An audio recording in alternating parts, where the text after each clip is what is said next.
you're here. My name is Elena Glassman. I'm the president of Flower Mound Area Republican Club, and we're so glad that you chose to spend the evening with us. And we're going to start our program off with an invocation led by Hino.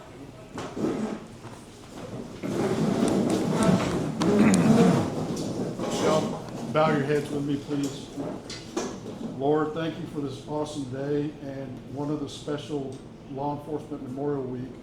We pray for the first responders and their families, especially for the first responders that gave their life and their families, and the first responders that put the badge on every day to make this world a safer place. And a very special for Commissioner Bobby Mitchell that she comes back in full strength, and we want to hear her pray again. Thank you for everybody showing up, and for our administration, our president. Let us thank the Lord for our children, for everybody that has to be available to hear the things that go on every day. So in your name, Lord, we pray. Amen. Amen. Thank you. And we're going to have Sheriff Tracey Murphree to lead us in the pledges. We join the pledge to our nation's flag. I Pledge allegiance to the flag of the United States of America and to the republic for which it stands, one nation under God, indivisible, with liberty and justice for all. And now to the great state of Texas. Under the Texas flag, I pledge allegiance to thee, Texas, one state under God, one and indivisible. Woo! All right. Well, we're gonna take a moment to go around the room and introduce our elected officials, with the exception of Judge Piel and the sheriff, because they will be speaking later. And let's start with Judge Kerbow here. Hey, well, good evening, everybody. My name is Judge James Kerbow. I'm your Justice of the Peace right here in Precinct 3, encompassing most of Louisville, Highland Village, Copper Canyon, and a small portion of Flower Mound. Thank y'all for joining right here in Precinct 3 today.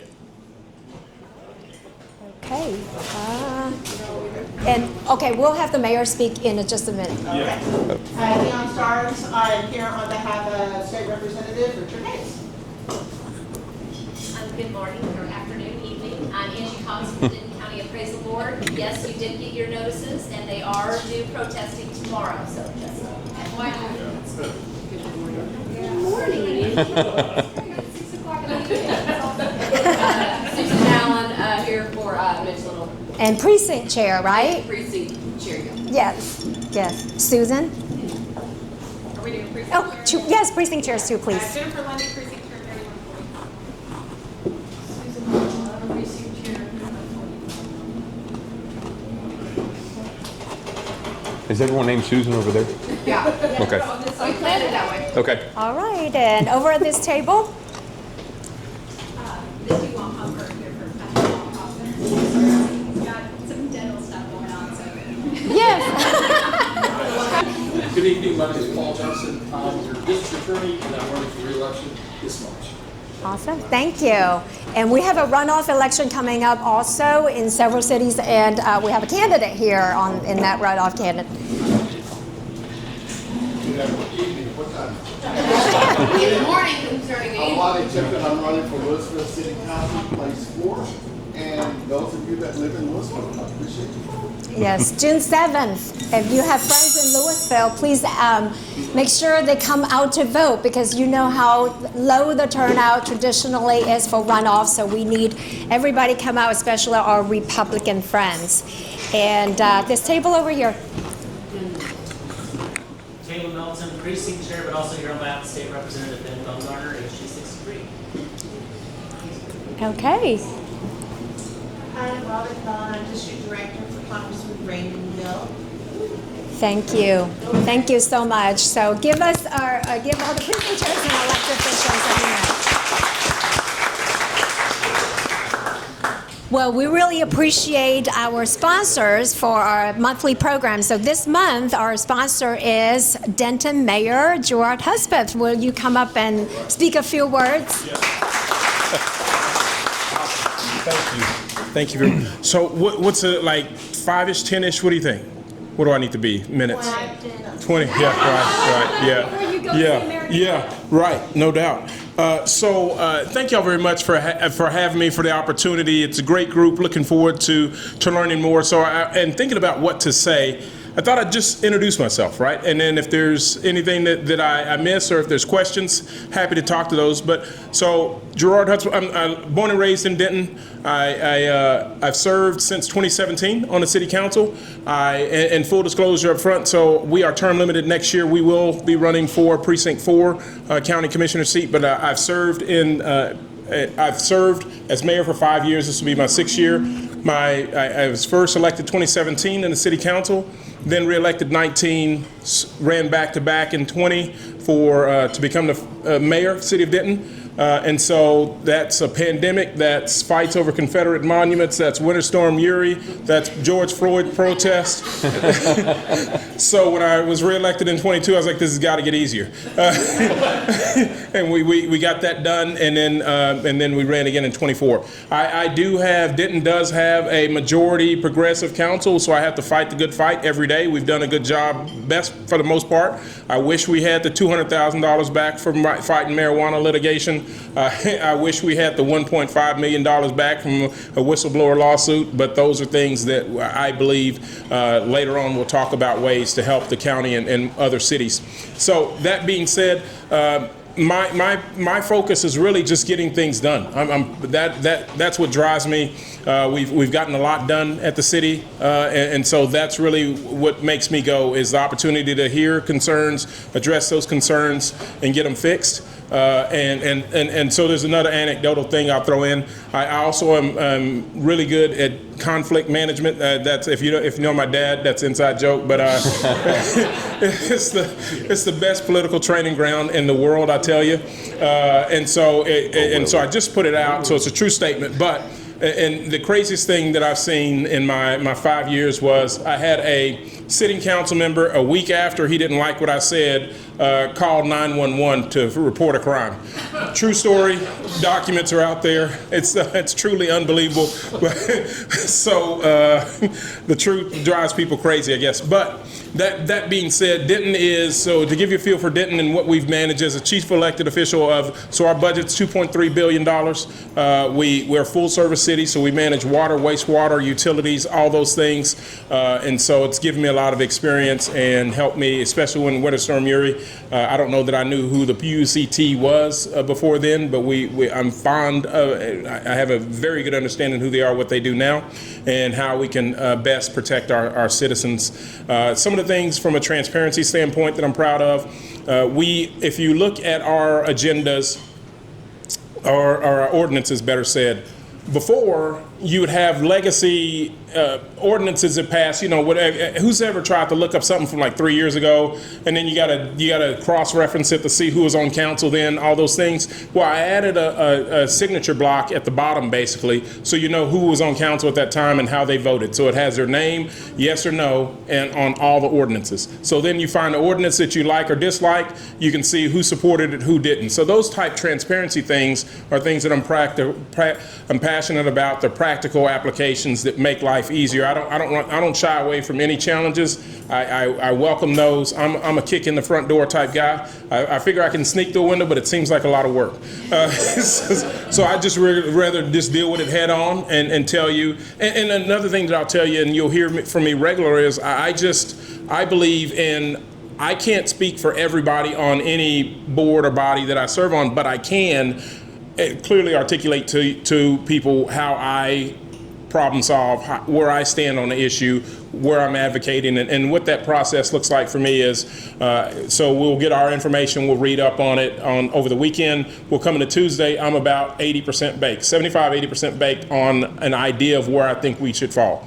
But then I'm open to the discussion day of the meeting to understand what I'm missing or to hear from my peers. And that's important because if I talk to someone a month ago before we vote and I talk to someone the day of we vote, those two should weigh the same. I shouldn't foreclose any new ideas. And so I'm passionate about making sure, because if you've ever advocated for something, you stood at the podium and felt unheard, that to me is maddening. And so I want to make sure I don't make that same mistake. And so I'm passionate about hearing from people either day of, and if I'm wrong or if we have a new idea, let's roll with it right there flat-footed. And so I'll close with this by example. I serve on the county's Planning and Zoning Committee for Lake Ray Roberts. And we had a hearing on an accessory dwelling. And we're rolling along. They do the presentation, and there's a motion. There's a motion to deny their request for accessory dwelling. And I'm looking at the map, and I don't make a decision until I have to, right? And up until I push the button, I'm open for discussion. And so I look it over, and I'm like looking at the map, and there's a whole bunch of other accessory dwelling units in there. So, and they had a motion, they had a second, and they were getting ready to vote. I was like, Chair, give me just a second. I just can't get there. I'm not there yet. And so, sure enough, there's other houses in that area that had accessory dwelling units, and it drilled down to the use case. So you could have an accessory dwelling if it was like a work shed or something like that. You could have another building, but if you had it as it depends on how you use it. If you use it as a storage, fine. If you use it as someone, your elderly parent or someone living there, that was a problem. It's like, wait a minute, we're drilling down, and it's really about the aesthetic, right? If you want that other building next to you. And so in all of that, to fast forward to the end of the story, we went from a motion to deny in a second, getting ready to vote, to a motion to support and a second, and we voted to allow them to build accessory dwelling so that their elderly parent didn't have to go somewhere else. And that's me. I'm passionate. I don't mind holding things up. I don't mind getting more information or doing those things, because there's just never a bad time to do the right thing, and so that's important to me. So that being said, that's the gist of just kind of a highlight of me and what we've done and how I got here. And so I'm grateful for the opportunity to speak. I'd love to stay and visit afterwards, but we do have an American Idol contestant that's top 3. And so I've gone to I had a meet and greet this morning. We had a parade about an hour ago, and I'm going to go back for a concert tonight. And so I got to be there we have a proclamation and a key to the city. But is there anything I can speak to or questions I can answer? I'm happy to touch on anything that you would ask. As they say in the Baptist church, our hearts and minds are clear. Yeah, got to kick it old school. Okay, here you go. Thank y'all very much. I appreciate it. Thank you. Yeah. Thank you, Mayor. All right, we're going to have our guests take your seats. Okay, so y'all are in for a special treat tonight, because we're so excited to present to you our very, very first early night show. You know, you've seen late night talk shows, and we have an early night talk show here at our Flower Mound Area Republican Club.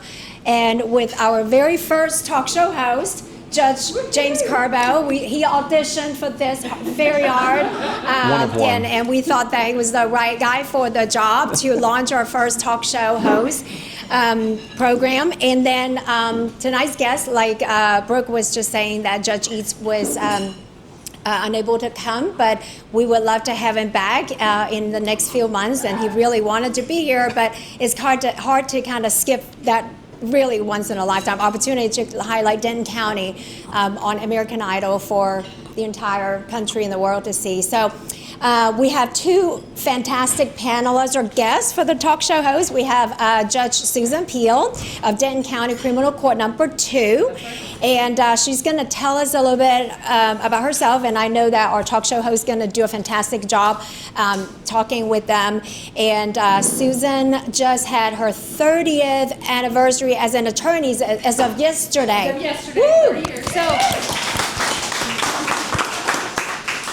And Susan went to Baylor University and got her law degree from Texas Tech, guns up. And 3 children, Yes. 2 grandbabies, Yes. and we're excited to have her here serving our community for about 18 years. No, I've been 7 years. 7 years. 7 years as a I added judge. 10. Okay, 7 years so as a 7 years. This is awesome. And then we have Sheriff Tracey Murphree. I think everybody knows who the sheriff is, and he came from decades of law enforcement experience and with DPS, with Texas Rangers, and then has been our sheriff since 2018.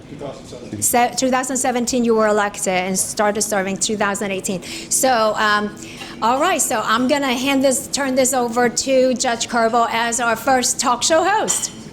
Well, thank you, Anna. And we got some people that took my first couple of bits. I was going to open up about Judge Eads being a contestant tonight. He blew us off for some TV time on American Idol, and he was going to compete with Miss Nix. I think Brianna Nix is her name. Brianna Nix. So, no, we want to fully support and love on Brianna while she's there. And of course, I spoke to Judge Eads briefly yesterday, and he hates to miss this. We're going to sit down together and do it again. So as long as Elena says we can come back, we're going to be back. He's excited to do it, but I told him that's okay because the best 2 out of 3 were going to be here anyway. I will tell them. And you can tell him I said that.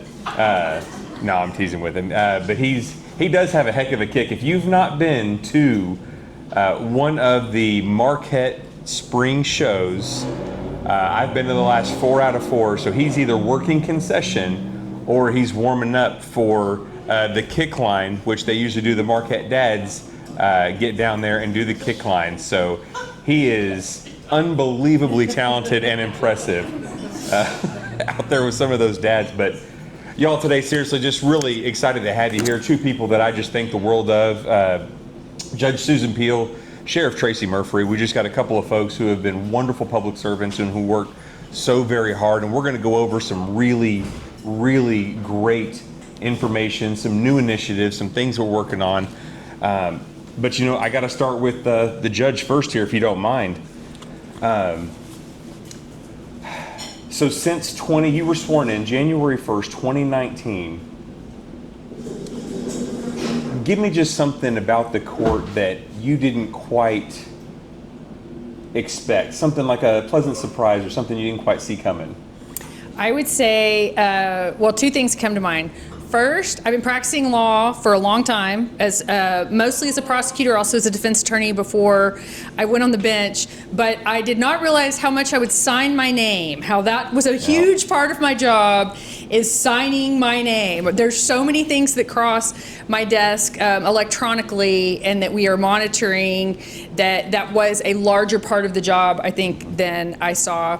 And then the second thing is I took the bench, and there were 3 of us on the county court level. There's 5 county criminal court judges, and 3 of us took the bench at the exact same time, and in 2019, and then barely got our feet wet in 2020 when COVID happened, which was a major challenge for everyone, but in the court system and with criminal cases, navigating that was just a challenge that I feel like we had really just kind of gotten in the groove when that happened, and then we had to completely rewrite what we were doing. And where civil courts could transition better to doing things on Zoom, I can't put somebody in jail from their living room or their car zooming in,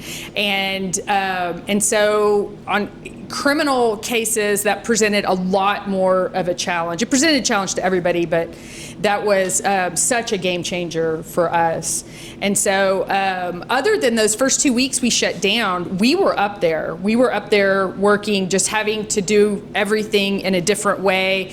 In the criminal courts, we were having to make people come in an individual way to do a lot of things that we couldn't do remotely. So that was something I did not see coming, to answer your question. I don't think any of us did. Well, speaking of somebody who couldn't close ever, the man who runs the sheriff's office, Sheriff Murphree here. So now COVID happens. Well, hold on, let's back up a little bit. So, Sheriff, could you tell us first and foremost, your path in law enforcement, where you started, and of course we know where you are now, but tell everybody a little bit about you.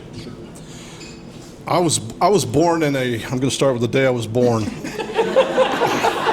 and I'll lead you up to today. Now, I was born and raised out in West Texas, out around the Lubbock area. I went to the DPS Academy in 1988. I became at 22 years old, I was a state trooper, and that's a little scary when I look at 22-year-olds. I have a 22-year-old, and the thought of him out there with a gun on his hip kind of scares me a little bit, but I did. I spent time in the Highway Patrol, promoting to the rank of sergeant, where I was in charge of about 5 West Texas counties. And I was a 27-year-old Highway Patrol sergeant. I was supervising guys who had been in the Highway Patrol about as long as I'd been alive. So that presented some challenges, but it turned out to be good. I then promoted into the Department of Public Safety's Narcotics Division, and they sent me from Pecos, Texas to Houston, Texas in the middle of the summer, where I nearly died. And I spent about 2.5 years in Houston working narcotics cases. I worked undercover. I worked with our federal partners, and you find this hard to believe, but there are a lot of drugs in Houston, Texas. And we didn't get them all, but it wasn't from a lack of trying. In 1998, I was appointed to be a Texas Ranger, and I was sent to Denton County, where I spent 13 years as a Texas Ranger, covering Denton and Cook counties. And prosecutor Susan Piel prosecuted a lot of big murder cases that I worked on. So we've put some really bad people in jail for a really long time together. And I retired from Texas DPS in 2011 after I had 23 years on with them.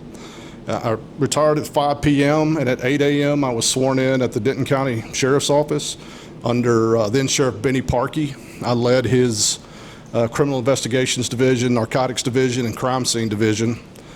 And I left briefly to go to the private sector with a company that developed products for law enforcement.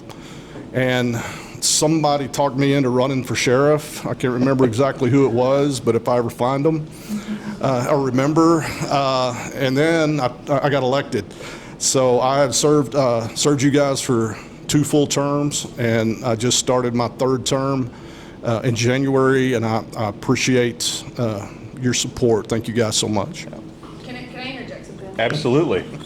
Okay, so we kind of grew up together because I started at the DA's office in 1996 as assistant district attorney, and then I moved to the felony division in 1998, which is when he started as a Texas Ranger. And so we have done so many cases together. Tracey had a full head of dark hair when we first started working together, so that's how long it's been. And in addition to that, we have raised our children. We have children very similar ages, and we're young parents. And I remember giving you a hard time when y'all were expecting Emma, close after you had already had a baby. And so we've gone through parenthood together, and we work together, and so we just have a long history. So this is fun, us being here together. Yeah. Well, and this question is going to stay with you too, Sheriff, because so I'm a cop kid. My father was a police officer for 40 years, from 78 to 18. He finally retired in 2018, Louisville PD. And now today you were at a service today, but tomorrow officially is the Police Officer Memorial Day.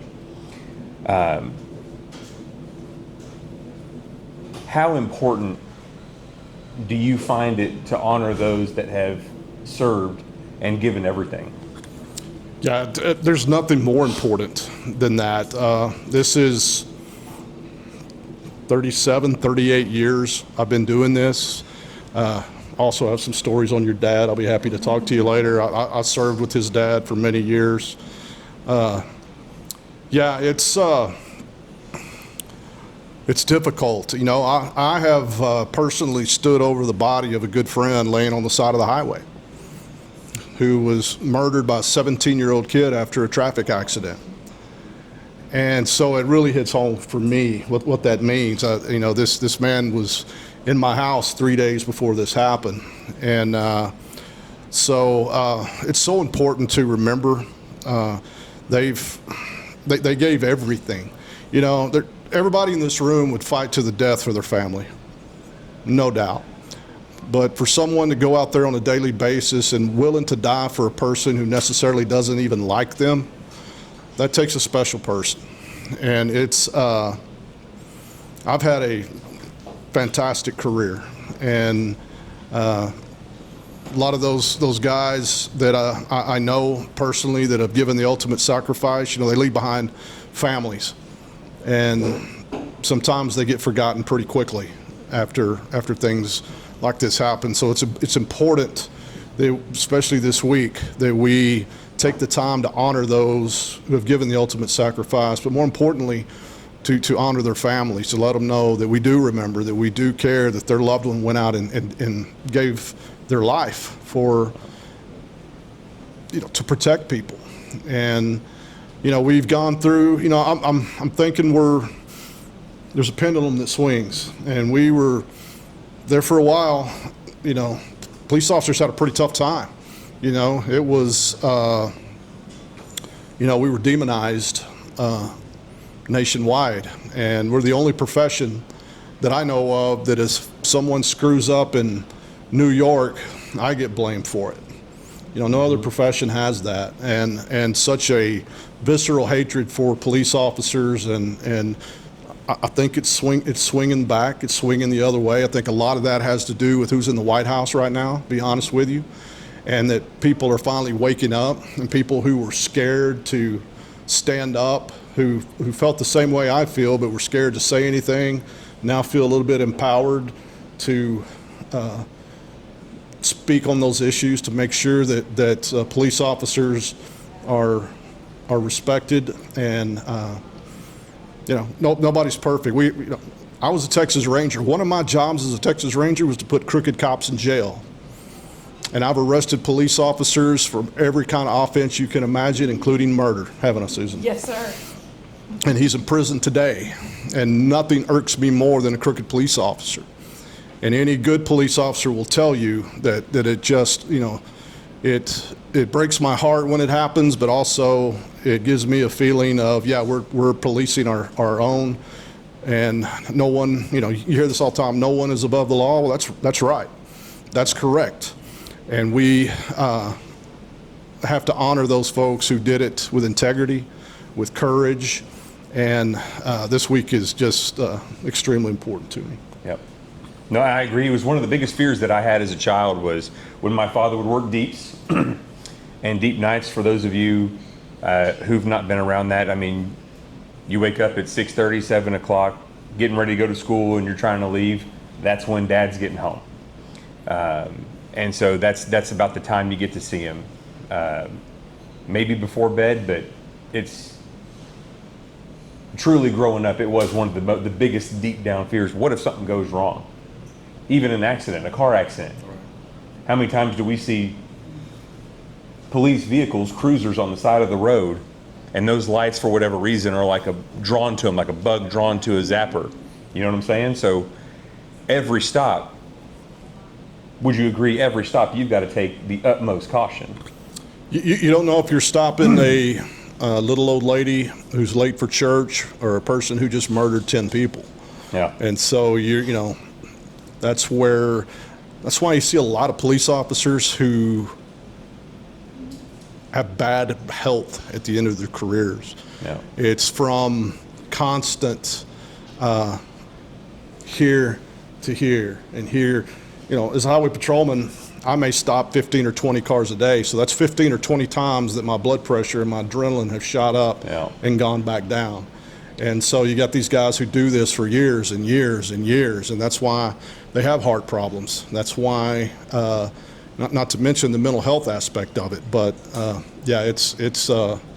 it wears on your health for sure. And that brings up the next point that I was really hoping to hear, Judge, from you on. Can you talk to us about some of the mental health challenges that you're seeing in the county court level, and even we can talk about district court and that collaboration there, but you specifically, what kind of things are you seeing and what have you gone through mental health wise in the courts? There's a lot of aspects I could answer that question with. Obviously, the people that you see on the street that look like they have mental health issues, they all come through our courts and they all come through the jails. In the 30 years that I've been practicing law, that has skyrocketed. And we don't have a good answer because the criminal justice system is not the best place to deal with that. The problem that we have now is we have people that are committing crimes, that they have mental health issues and abuse drugs, which makes everything worse. It makes their mental health issues that much worse. To address them, they have to get off the drugs. And there's a lot of resources in Denton County. There's a lot of resources around, but you have a lot of the repeat people that we see over and over and over again. A lot of them, they're not willing to use those resources because of the guidelines and the rules that they must follow to use them. So we see these people over and over and over and over again. My court is, only hear criminal cases, and I'm the designated domestic violence court on the county court level. Judge Shanklin, Brody Shanklin, is the domestic violence court on the district court level. And I'll tell you what I see a lot of. I know when I say family violence, domestic violence, you think of relationship violence, and that is the majority of what we see. But anybody that lives with somebody that's related to somebody is domestic violence. And we get a lot of adult children that live with their parents that have mental health issues, that are 18, 19, in their 20s, and that periodically escalate to where there's violence and they get arrested, and the parents don't want them prosecuted, but they also want the system to somehow fix them. And so that's one thing that, I mean, when I was a young prosecutor, and I was in the domestic violence unit a lot when I was at the DA's office, I don't think we hardly ever saw cases like that. And now, I mean, there's a contingent of my docket that's what it is. Well, in the JP world, we do evictions oftentimes based off of previous violence, right? Domestic family violence. So now we've got moms in there showing up to evict their children. And I cannot begin to tell you the number of evictions that we've seen, which are, they're very clearly related. It's the same home. Okay, well now how do we do the writ of possession? How do we do certain things after that? It's, mental health is clearly, it can impact anybody at any time. Yes, I'll tell you another thing that we see in the court system, especially with young people. I see this a lot. We take turns, the judges take turns impaneling juries. So if you get called for jury service, you come up and your first step is you're in the central jury room, and one of the judges comes in, goes through all the qualifications with you and the exemptions to make sure that you're qualified and that you don't have an exemption that you want to claim. We see so many what I would call young people, the age of my children in their 20s, that they want to get out of jury service because they can't cope, they can't hear bad things. Yeah. And I just don't think that used to happen 25, 30 years ago, that we have an explosion in the population of young adults that have trouble managing emotions, managing any negative thing that they have to deal with. I think it's a new problem. I think COVID made it a lot worse, not to circle back to COVID again, but we're also raising a generation that they can't handle adversity. Yeah. And so that's another thing that we see in the court system, that just if you've been around for a long time like we have, that didn't used to be a thing, and now it's a thing that we see a lot. Can't handle adversity, they can't handle boredom. As a parent of young boys, they are just constantly needing some type of fix mentally the reels that we watch on Facebook or Instagram, the social medias. What are these little 10, 15-second bites? And then what are you doing? You're moving on to the next one. We call it doom scrolling. Even in truancy court, because I have some truancy court where when we have some issues, it goes up to Judge Kimberly McCrary, and sometimes we share students. Right. We've seen a spike in some THC, very strong THC use with these cartridges or these vape pens or whatever. Oh, whatever absolutely. else, the Absolutely. edibles, the gummies, the Yes. foods. And Sheriff, I gotta imagine, obviously you're seeing some of these too, because this, going to the jail, does this change the staffing you need or the things that you have to do to train this staff to be ready for whether it's these juveniles who are acting out, getting in trouble, or just people who are snapping and having these emotional outbursts, and now they've picked up a new charge? Yeah, and I have a somewhat controversial theory that not enough people get punched in the face anymore. And what I mean by that is, there's a lot of keyboard warriors out there, and these young kids, like you said, that's all. Somebody said something about my mom, I'm punching them in the face, right? And he probably is not going to say that anymore. But you got kids being bullied from across the country. It's so easy, and so I told you it was controversial theory. And I don't advocate punching people in the face, but kittens and puppies, that's what Dion tells me. And unfortunately, the largest mental health facility in Denton County is my jail. Yep. Absolutely. And as y'all can probably tell, I'm not really equipped to deal with that aspect of it. I'm a cop. I'm not a touchy-feely guy. I'm sorry. I'm a guy who puts criminals in jail, sends them to prison, and I'm not, I'm not, that's not what I've trained for. That's not my job. But unfortunately, that's the truth. And I'll tell you something that happens on a daily basis. Some guy, this gas station on the corner, guy walks in, he's a homeless guy, whatever. He's got mental health issues. He has substance abuse issues. He keeps bothering people in the store, right? Well, the store has a right to run their business without that harassment. So they call the police department. They show up, they run him off. Well, he comes back. Well, eventually the police have to do something, right? So they arrest this guy. So what do? They take him to my jail on a criminal trespass, which is, I don't know, it'd be generous to say a $500 bond, which in reality is like $50 to pay a bondsman to get out of jail. He doesn't have $50. Yeah. He can't get out of jail. So now he's in my jail, right, on this very minor charge. But what happens, inevitably, is he'll punch one of my detention officers in the face, all right? It's aggravated assault on a public servant. Now he's in there on a felony. He's not going anywhere. And to top it off, even if he gets through the process for a little bit and a judge orders that person sent to a mental health facility, they don't have any beds. We take that back. They have plenty of beds. They don't have the staff to man those beds.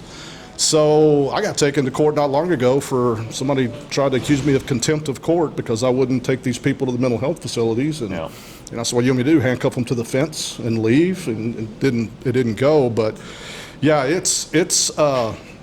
I've been doing this for a very long time, and I agree with Susan that I don't know if it was always this bad and we've just now recognizing it. I don't believe that's the case because we would have seen what we see, people going through her court, people coming to my jail. We didn't see that before. And we're in a society of what Susan talked about, of kids who are coddled, who are never held accountable, who, on the other hand, are subject to the online harassment. They're what goes on at schools and things of that nature, and for whatever reason, they have not been, equipped with the ability to handle that. Yeah. And if I'm old school, my dad taught me never start a fight but always finish it. That was my upbringing. And and of course I went to a small high school in West Texas where there were Ford pickups with rifles in the nobody got shot. Let me- And yes. Just to add something, what he's talking about, so the guy he's talking about at the gas station that gets arrested for criminal trespass, so he's in the jail, and you're paying the jailers to take care of him. And then he gets a court-appointed attorney because he's entitled to that. He can't, he's indigent, and you're paying for his attorney. And then the attorney says, this guy has mental health issues, we need to get him examined. You're paying the forensic psychologist to examine him. And then he gets examined, and then the forensic psychologist says he needs to go to the state hospital, but they can't take him, and he continues to stay in jail because it's exactly what Tracey said. They can't get full staffed at these state hospitals, so they're always full, and there's always a long waiting list. And when I say long waiting list, I'm talking 9 months, a year. Well, he can only get 6 months for that sentence. So he's sitting in jail that whole time that you're paying for, that you're paying for his lawyer, that you're paying the psychologist, And his dentist and his doctor. And all his medical care. And then, staff. And then at the end of the day, nothing is accomplished. Nothing is accomplished. And so the district attorney's office, as Mr. Johnson would tell you, they're in a position, what do you want them to do? Dismiss all these cases of these people that are committing crimes? Because it's not just criminal trespass. No. It's every kind of crime that you can think of. And so that is the biggest challenge in the courts right now. And then I'll piggyback off one other thing that Tracey said. I'm perhaps not as old school as Tracey is, but I believe, and the way I run my court is accountability, and that is something that I think we have lost. And so I believe in second chances. I'm a misdemeanor court. My cases are a lot of times assault, family violence, but I do have some DWIs. I do have some criminal trespasses, and I believe on our goal is for people to not offend again.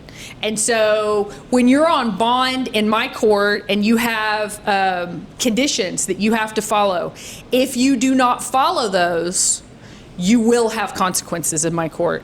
If you go on probation, my goal is I don't ever want to see you again. I want you to do everything, check off every box, you go along your way, you think, gosh, I never want to have to go to court again, and I'm rooting for you. And if you do everything early and finish it, I'll let you off early. I'll let you off probation early if you knock everything out, generally.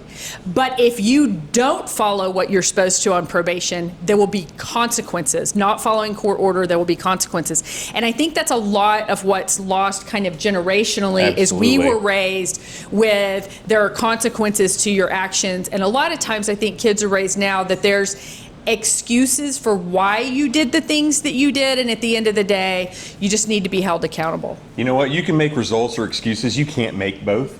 And I am a firm component of we have taken away their accountability because there are no consequences. So if you do that and you show them that at a young age, whether it's elementary, middle, high school, these young students, and then they take this into their adult lives, well, from 18 on, they belong to you and the sheriff as adults. Nothing prepared me more to be a judge than to be a parent. Right. To be a parent, because I just feel like there are so many similarities to parenting. I want you to do well. I am rooting for you. I want to set you up for success. But if you don't do what you're supposed to, then it's my job to show you that there are real consequences for that. Yeah. So let's kind of switch gears a little bit. And Sheriff, you kind of brought this up just a second ago. We're experiencing things that we've never experienced before. We're not a little county anymore. I don't know if you've noticed. We've knocked on the door of 1 million. We're still heading north of that. This county is growing. This is not the same size county it was when I was born in Louisville Hospital, June of '84. Okay? So 407 used to be just a 1-lane road. Morris Road was hardly known. Marcus had just barely opened up as a freshman center to Louisville High School. This is not Denton County 40 years ago. We have new challenges. We're facing new things, and it's because of this growth. Things in our courts and, of course, in our law enforcement have got to change. So what are some changes going on right now at the sheriff's office? Well, first of all, I graduated high school in 1984, so that ticks me off just a little bit that you would bring that up. Shameless plug. But of course, with growth, not everybody moving here has good intentions, right? So with the growth, I mean, you can see we're adding courts every year. And that's just to try to keep up with we have 2 grand juries now, right, Paul? We're you know, where this whole time we had 1, now we have 2. And so as those things speed up, of course, other things happen. You know, a lot of people tell me, well, they're incorporating a lot of the unincorporated areas of Denton County, so that must make your job easier. Well, it doesn't.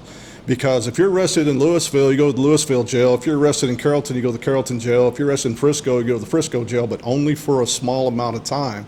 And they all come and dump them at my door. So everybody who's been arrested is coming to the sheriff's office jail at one point. Plus, in the unincorporated areas that cities are not annexing, they're not only growing this way, they're growing this way with the apartment complexes and everything that's coming in. So the population that we're responsible for, you know, you guys may not know this, and you may, you know, Lantana is an unincorporated part of Denton County. We're responsible for Lantana, which is a neighborhood the size of Euless, basically, who has a full police department with detectives and everything like that. And so we have to take care of everything that goes on in Lantana. So as it continues to grow, I need more detention officers, which I have a hard time hiring. I'm asking for some more deputies coming up in the budget because we have to have them. And every time a court opens, I have to have a bailiff that's assigned to that court. I have to have a transport deputy assigned to that court who brings the prisoners back and forth. And so every time we build another county building, I have to put a person, you know, in that building. So, yeah, and as the new areas spread out and all these large homes are being built, a lot of the older neighborhoods and stuff in some of these cities are getting older, right? And a lot of these people coming here, and it's a challenge, and it's going to continue to be a challenge because I was a state trooper in Denton County in 1993, and I'm here to tell you things have changed since 1993. And you know, Louisville was a small town in 1993.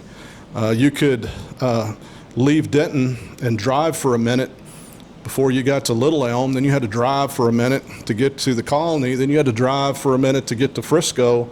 You can't tell where one ends and one begins. I could go out on 35W and there was nothing until you hit 820. Yeah. And I might see 6 cars all the way to 820. You know, you can't do that anymore. And it's just going to continue to do that. And as the highways come through and the tollway comes through, you know, Aubrey is not Orbury anymore. You know, it used to be Orbury, and now it's Aubrey because they've taken in all these things and all these folks, and these aren't the good people of Orbury. You know, it's a lot of good people, a lot of outstanding people, but, you know, criminals don't recognize city limits, they don't recognize county lines, and so even as Dallas County grows and Tarrant County grows, and I'll tell you, you know, Wise County's next. Yep. And the way it's growing, we share those criminals. We share those things that are going on. So it's a little bit out of control. And you're right. It's, you know, still, you know, in Denton County still has that small town feel to it. You know, you run into the same people everywhere, right? Sure no matter where you're at. And, but when you go out east of Denton and even in the north part of the county, I live in Sanger, which is a town about that big. Well, the next 10 years, it's going to be one of the fastest growing cities in the state. And it's a little bit scary, you know. So we have to stay on top of that. And our commissioners and our county judge, and we're very fortunate that we have a county judge and a commissioner's court that supports law enforcement. You know, I fight with them all the time, but we disagree, but we're never disagreeable. So that's a good thing. They understand this as well as anybody, but it's going to be one of our biggest challenges going forward in the next 10 years. Yeah. Judge, how about you? What's the growth been like in the county courts? Oh, Lord. We have, well, when I started, at the DA's office in 1996, our current courts building was under construction. Yep. And we moved into that building in 1998, and we had room to grow, and it was awesome. And those days are long gone. We just added on our most recent district court. We're up to 12 district courts now. Judge Michael Dickens was appointed judge of the 477th, I think is the number, and he has no courtroom. We have a district court judge that has no courtroom because we are out of room and have been for some time at the DA's office. Judge Crystal Livonius has a hearing room that was not designed to be a courtroom. Whenever she has a jury trial, she has to borrow somebody else's courtroom. Judge Dickens has a cart that he pushes around, and he uses all of our courtrooms. And so his coordinator, that is a major part of his coordinator job, is finding spots, and then the lawyers that have hearings in front of him, they have to figure out where he physically is in the building. It is a less than ideal situation. And then Judge Deborah Jones is in a courtroom that was built to be the ceremonial courtroom. It was built to house the Court of Appeals when they came through, and really big high-profile cases that tons of people in the community wanted to come see. And so it was not built with traditional chambers, and so there's no place for her court reporter. Her court reporter is housed somewhere else. Her court administrator is housed somewhere else. And so we have made do. The district attorney's office, when the courthouse was first built, all the employees were in one location, which is ideal. I don't know how many different places y'all are now. They're on different floors. They're in different buildings. We have 3 Yeah. locations, different buildings. And so you've got managers that are managing people that are in different buildings, and it's a very difficult situation. Like I said, we have 12 district courts. Our district courts are general jurisdiction, which means they can hear family, they can hear civil, they can hear criminal.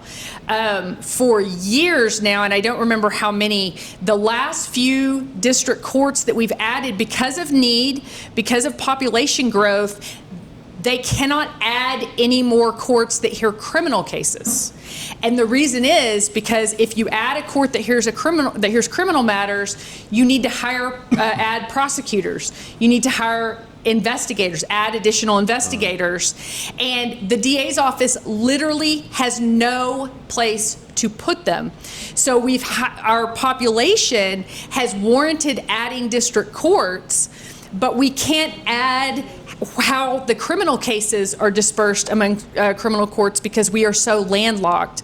And so I think a lot of people think that when the Denton County got the new courthouse, which is very, very nice, no courts are there other than the Commissioner's Court and the Denton Justice of the Peace Court.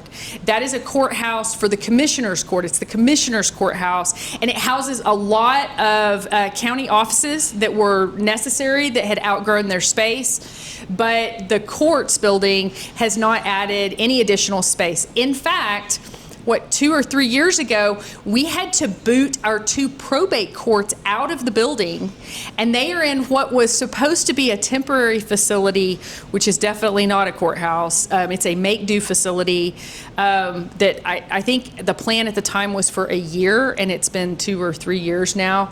And we're about to boot another court out of there to make room for Judge Dickens. So space is a huge, huge issue in the courthouse. And I know the commissioners, if Judge Eves was here, would tell you that they are working on it. There have been a couple of different plans that ended up not panning out. They're trying to be fiscally responsible to the taxpayers to figure out a solution.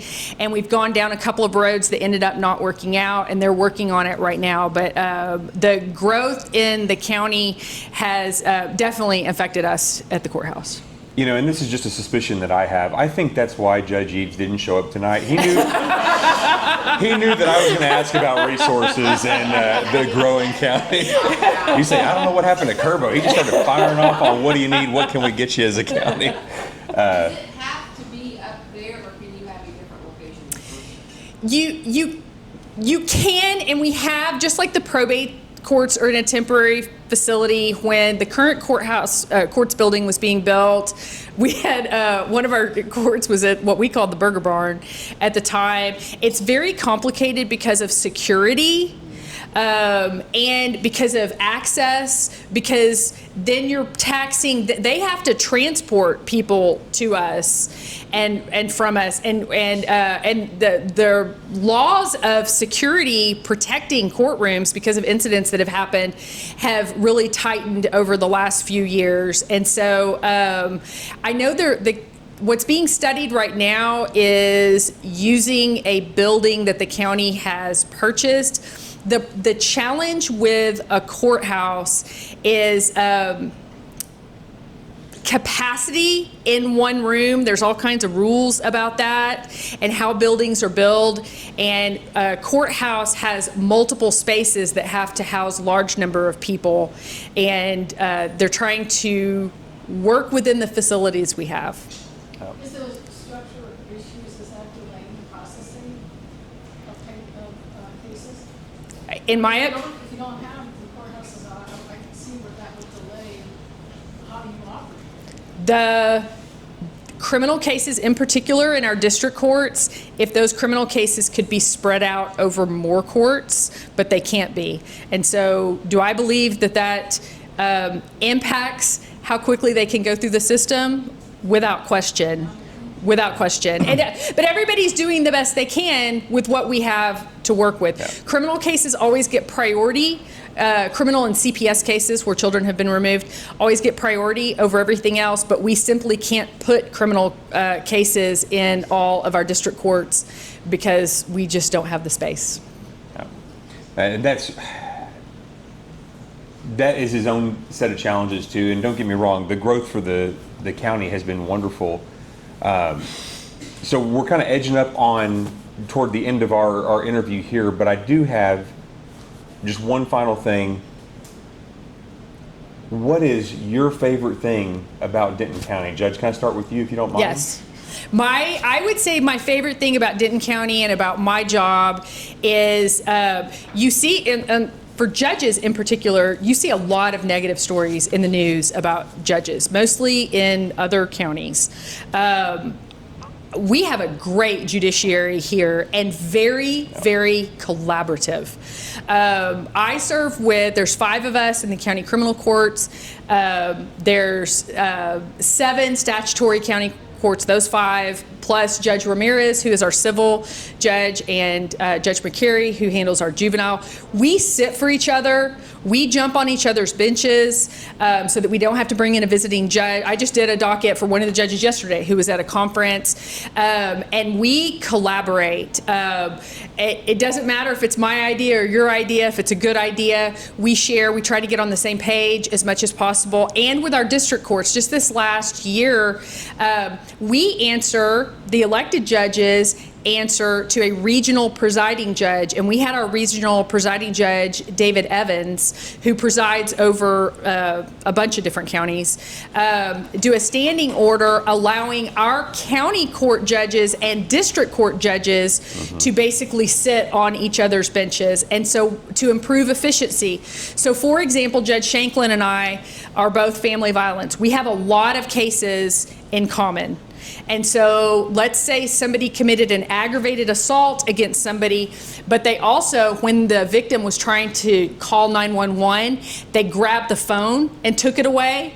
Well, the aggravated assault case would be in his court, and the interference with 911 would be in my court. Up until this year, if that person pled out, if their attorney was pleading them out, they had to go to Judge Shanklin's court and plea, and then they had to come to my court and plea.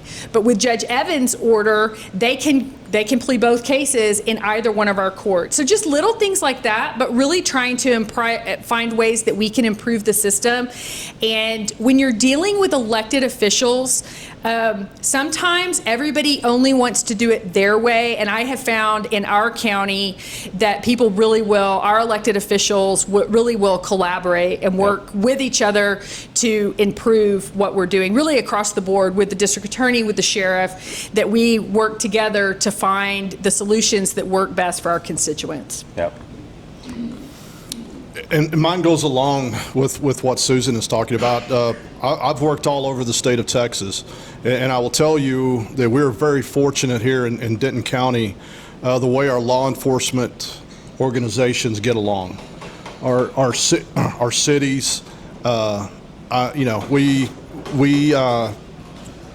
depend on each other. Like I said, they don't recognize city limit signs, they don't recognize county lines, they don't recognize these things, but if I need something in Flower Mound, I can call Flower Mound and they're going to jump on it. If Flower Mound needs us, we're going to be there.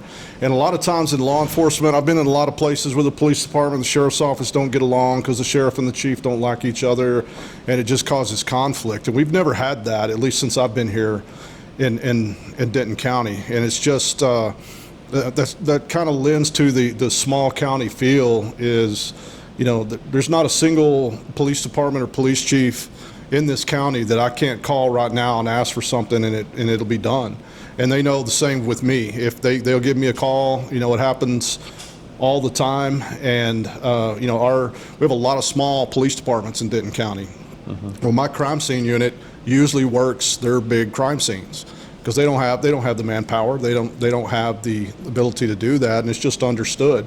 When they call, we go and we assist them and we do those things, and it's refreshing. It really is, because I can't think of a single time where there's been a conflict that has kept any agency in this county, in the sheriff's office, from working together and doing some things, and we collaborate on a lot of things. If we're running a sting, some sort of human trafficking sting in Louisville, the Louisville Police Department's there with us. They're helping us. They're part of it. We make them a part of it. And the same thing, if they have, like today, the American Idol stuff that's going on, we're right there with the Denton Police Chief. I have people there. We have folks there that are helping them out and making sure that everybody stays safe. And it's just understood. It's just something that we do. And so that's my favorite part about, as far as a law enforcement officer, of being able to live and work in Denton County. I totally agree with that. I mean, we see across the board, not just the leadership, but in my experience, there are so many people who have servants' hearts, where they put the public first. They put what we're doing out there on the line. And so Judge Piel, Sheriff Murphree, I couldn't thank you both enough for taking the time. Folks, we give them a round of applause, for being here.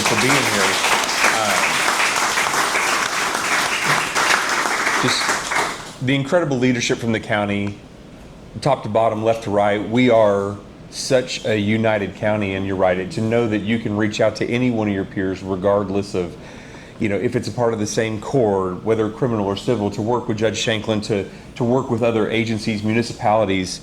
It is so good as citizens to know those who are sworn are doing it for the right reasons, and they're there taking care of one another, which ultimately is for our benefit for the community. So thank you both very much. Miss Elena, did you want to share anything else? No, I just wanted to thank you all for being here. Did y'all enjoy our early night talk show? Yes, I can see more to come, so we're really thankful that y'all are here. And so I'm going to have Kaylin come up and talk to us about announcements. What's coming up the next couple of months?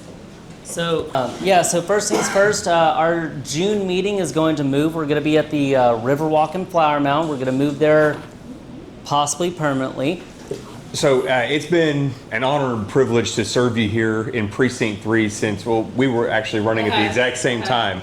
So JP's will be up for re-election as well, and I am without a doubt running for re-election to continue to serve you in Precinct 3, and I would really love and appreciate your support. And just thank you very much for allowing me to be your host and MC tonight. Thank you to the Flower Mound Area Republican Club. Yes. I was just going to say what's so amazing is all these guys are Republicans. They're strong conservatives, and we need to keep them there and make sure that we don't lose any seats to anyone else but Republicans. So we're working really hard to make sure good people get in. And the runoff election, June 7th in Louisville, you have friends and other cities, and I think Denton has a runoff as well. So make sure you get all your friends out and to vote June 7th, Election Day. So hope to see you back next month for another amazing program. So have a good night. Thank you. Thank you.